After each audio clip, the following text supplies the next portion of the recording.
I'm beadwork artist Kate Boyan. It's a rainy day out. I thought it'd be a great day to kind of show you a video of the gallery. So right now I'm working on a couple of orders. This is for a customer in Montana and she's fond of cougars. This is a cougar mom and her baby. This is the back of the beadwork. I'm doing the couching method, which is a 2-needle way of doing bead embroidery. I'll put the beads on a double thread, like I'm doing right here. Kind of just pick up these beads on this double threaded needle. And I wrap my finger around there, just kind of hold the tension. And then this is a single needle with a single thread. And I go over that double thread. Here, let me move my fingers out of the way. Over the double thread, and I lock down every 2 beads. So, you can see I come up right next to the beads. Then I go over the double thread and lock down every 2 beads. It's called couching. And that's my main way of doing this bead embroidery. This is another order I'm working on that's almost finished. Yay! This probably took me 2 months to make. And my customer ordered this piece based on a beloved antique watch she had that was enamel and it had flowers on it. She did want me to add a butterfly, and I chose to do this stitch on the background, which is kind of a haphazard look to it, and added lots of textures. So I thought that was a nice effect. I'm finishing this up with the whip stitch. See how this is still the raw leather here. And I want to hide that edge. So I wrap around, that's why it's called the whip stitch. I add the beads and then I just kind of wrap around the leather. I can show you this stitch too. So I'm making the pattern using the beads. So at this time I'll do 4 turquoise, 1 each of the yellows, and a black. The total is 8 beads. Double check that. Then I put them like that. Whoops. And then this is a lot of thicknesses of leather I'm sewing through, so I'm using a leather needle, which is called a Glover. And I kind of push off with my finger, but that's difficult. So I use my pliers. And I come up right next to where I went down. Oh, get it through there. There we go. Use your pliers, pull it on through, and then tighten it up. There we go. And that's how you do that. So that will be finished very soon. But what I am working on for myself is what I call my book reports. Basically, during the pandemic, I was reading lots of stories. Some I had read before and some I hadn't. And I chose to do a piece of beadwork for each book, coming up with an illustration to represent the book. Right here, here's an unfinished piece. This is just the beadwork. And this is Maya Angelou's I Know Why the Caged Bird Sings.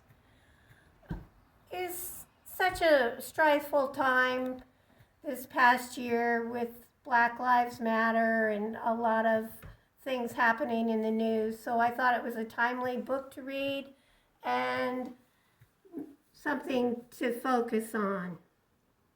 I was particularly happy with the way this one turned out because of the fact that I was using just black and white beads. And, you know, that's different for me. I've never tried that before. Also, just, you know, getting the face right was important because that's particularly difficult for me, is doing faces. Here's another book piece I'm doing, and it's another face, of course. This is Gus. This book is Larry McMurtry's Lonesome Dove. I call it Gus's Last Ride because he dies in the end, Gus, who is like one of the main characters. And this piece had particular meaning for me during the pandemic and some of the losses I was experiencing personally. So what I'm thinking for one of my next pieces is either one of these books. I have Coyote America, which is a natural and supernatural history. It's nonfiction about coyotes. And I think what I'm going to do with this one is probably a coyote in a rural scene. I have a photo I took a long time ago of Fairbanks Movie Theater, and I thought I'd maybe put the coyote on the street there. That's what I'm thinking. And then I'm enjoying reading this book, Night Circus. It's about magicians, but not just play acting magicians, real magic. And I'm not at all sure what this is going to be, what this illustration is going to be. I have to get further into the book and do some thinking and sketching. So that one's kind of still in the brain and not on the paper yet. Okay, we'll just take a brief look around up here. I think you kind of saw as Robert came in. These are my tools of the trade. I do seed beads. They're little, they call them seed beads because they're little like seeds. And they come in all sizes. Size 11 is commonly used. These are 13 cut Charlottes. They call them that because they're cut and they sparkle. All of the beads are glass unless you go to the metal seed beads, which these are also size 11s, but they're actually made out of metal instead of glass, which are pretty cool.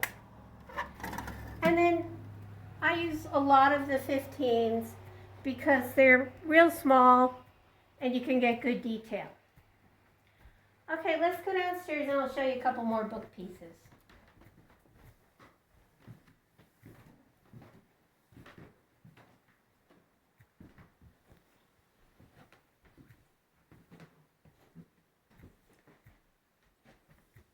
In this glass case here, I have this pandemic special.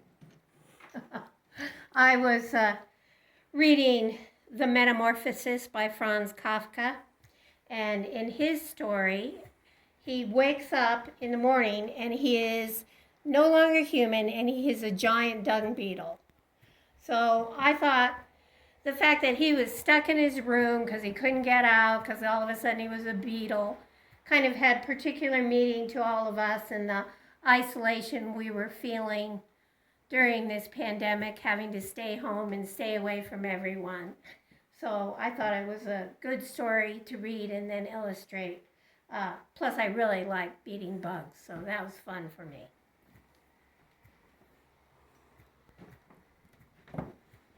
Then over here, when the pandemic first started in March, the Iditarod, which is the sled dog race in Alaska, was going on. And I was listening to, I can't think of the name of the book now. The Call of the Wild. Yes, The Call of the Wild. On the radio, they were playing it. And so I did sort of a homage to that.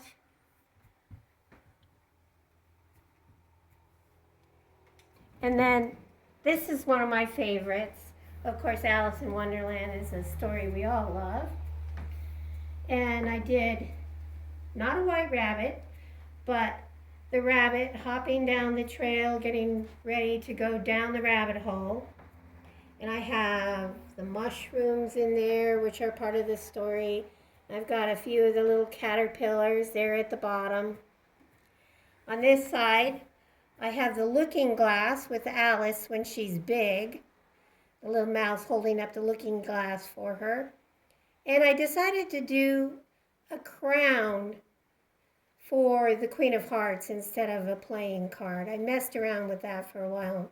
That's what I came up with. And then on this side, I have the Drink Me bottle.